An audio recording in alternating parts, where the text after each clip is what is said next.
Ram Gopal Varma virtual విచారణకు అనుమతి ఇవ్వాలని పోలీసులను కోరామన్నారు న్యాయవాది బాల. 3 నోటీసులకు సంబంధించి 14 రోజుల గడువు అడిగామని తెలిపారాయన. ఒకే రకమైన పోస్టుపై రాష్ట్రమంతటా కేసులు పెడుతున్నారని అన్నారు. వర్చువల్ విధానంలో విచారణకు హాజరు కావడానికి సుప్రీంకోర్టు వెసులుబాటు ఇచ్చిందని గుర్తు చేశారు. ఇలాగే పెడితే 10 లక్షల వరకు కేసులు పెట్టాల్సి వస్తుందన్నారు.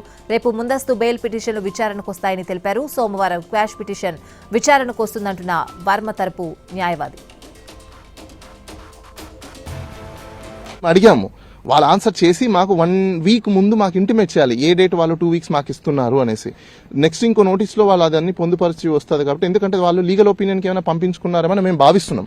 ఎందుకు అంటే దాంట్లో మేము చాలా అంశాలను అడుగున్నాం.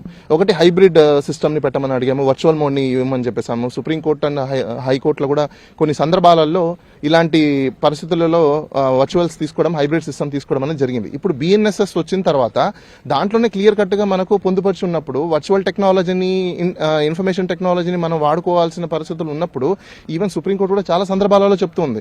ఏమని చెప్తుంది సుప్రీంకోర్టు కూడా, మీకు ఎక్కడెక్కడైతే ఫెసిలిటీస్ ఉన్నదో ఈజీ మోడ్ని యూజ్ చేయండి అని చెప్తుంది. ఇప్పుడు సపోజ్ ఇది సోషల్ మీడియాలో వచ్చిన పోస్టు సైబర్ క్రైమ్లో మీకు హీనియస్ క్రైమ్ కాదు. సో ఇది వర్చువల్, ఎవ్రీథింగ్ ఇస్ మీకు ఓపెన్ ఆన్లైన్లో ఉన్నవి. సో ఇక్కడ ఎందుకు డిలే చేస్తున్నారు? ఇప్పుడు మీరు ఇంత డిలే చేసేదానికంటే మీ దగ్గర అన్ని ఎవిడెన్స్లు ఉన్నాయి, అక్యూజ్ని కూడా మీట్ అవ్వాల్సిన అక్కర్లేదు, డైరెక్ట్గా ఛార్జ్ షీట్ ఫైల్ చేసేసి కోర్టుకి ఇచ్చేస్తే కోర్టులో సమన్స్ వస్తాయి కదా. మరి అదెందుకు చేయకుండా డిలే చేసుకుంటూ టైం వేస్ట్ చేసుకుంటూ